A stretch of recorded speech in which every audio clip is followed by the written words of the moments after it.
Welkom terug en vandag is ons by les 57 en ons gaan voort met die hersienings van lesse 31 tot 35.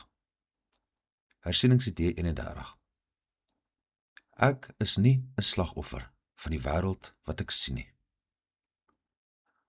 Hoe kan ek 'n slagoffer van 'n wêreld wees wat volledig ongedaan gemaak kan word as ek so verkies? My kettinge is losgemaak. Ek kan hulle laat afval deur bloot so te wens. Die tronkdeur staan oop.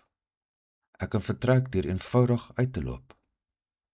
Niks hou my in hierdie wêreld vas nie. Slegs my wens om te bly hou my gevangene. Ek sal my waansinnige wense opgee en uiteindelik die sonlig inloop. Hersieningsidee 32. Ek het die wêreld wat ek sien self uitgedink. Die tronk waarin ek myself sien is my eie maaksel. Al wat ek hoef te doen is om dit te sien en ek is vry. Ek het myself wys gemaak dat dit moontlik is om die seun van God gevange te neem. Ek het my bitterlik in hierdie oortuiging, wat ek nie langer wil hê nie, misgis. Die seun van God moet vir ewig vry wees. Hy is soos God hom geskep het en nie wat ek van hom wil maak nie. Hy is waar God wil hê hy moet wees en nie waar ek gedink het om hom gevange te hou nie. Hersieningsidee 33. Daar is 'n ander manier om na die wêreld te kyk. Aangesien die doel van die wêreld nie die een is wat ek daaraan toegeken het nie, moet daar 'n ander manier wees om daarna te kyk.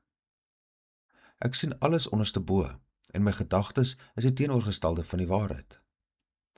Ek sien die wêreld as 'n gevangenis van God se seun. Dan moet dit dus so wees dat die wêreld in werklikheid 'n plek is waar hy bevry kan word.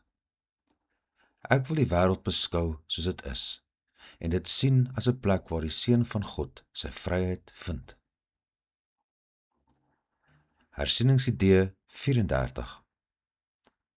Ek sou vrede in plaas hiervan kan sien.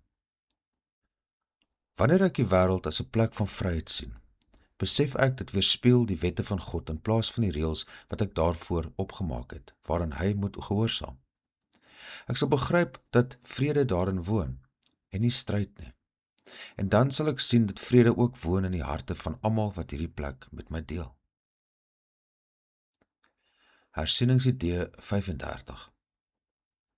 My geestesdenke is deel van God se geestesdenke. Ek is baie heilig. Soos ek die vrede van die wêreld met my broers deel, begin ek begryp dat hierdie vrede van diep binne myself kom. Die wêreld waarna ek kyk, het die lig van my vergifnis aangeneem en straal vergifnis na my terug. In hierdie lig begin ek sien wat my illusies oor myself verborge gehou het. Ek begin die heiligheid van al wat leef, myself ingeslote en hulle eenheid met my, te begryp. Vandag herinner die kursus ons aan iets wat maklik is om te vergeet. Ons is nie slagoffers van die wêreld wat ons sien nie. Die wêreld wat ons ervaar, is nie iets wat teen ons gebeur nie. Dit is die gevolg van hoe ons gekies het om te sien. Wanneer ons glo dat ons afgesonder is, dat ons alleen is, of dat ons deur omstandighede vasgevang is, dan lyk die wêreld soos 'n gevangenis. Maar die kursus bring vandag goeie nuus. Daar is 'n ander manier om te kyk. Nie omdat die wêreld noodwendig verander nie, maar omdat ons manier van sien verander. Wanneer ons bereid is om te vergewe, begin die mure van daardie denkbeeldige gevangenis verdwyn. Ons ontdek dat vrede nie iets is wat eers buite onsself gevind moet word nie. Vrede was nog altyd daar.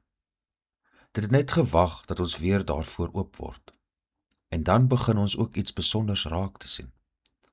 Die lig wat ons in ander begin sien, is dieselfde lig wat in onsself skyn. Want ons geestesdenke is nie afgesonder van God nie. Dit is deel van God se geestesdenke. En daarom hoef ons nie heilig te word nie. Ons mag eenvoudig begin onthou dat ons reeds is. En dit is baie goeie nuus. Dankie dat jy vandag saam met my gestap het. Onthou om vandag se hersiening rustig te oefen en gee jouself die geleentheid om hierdie waarhede al dieper in jou geestesdenke te laat insink. Vir volledige lesse van A Course in Miracles besoek gerus acim.org. Vir die Afrikaanse vertaling kontak Henry Theron by nkiw.org en besoek ook hemelbewus.co.za.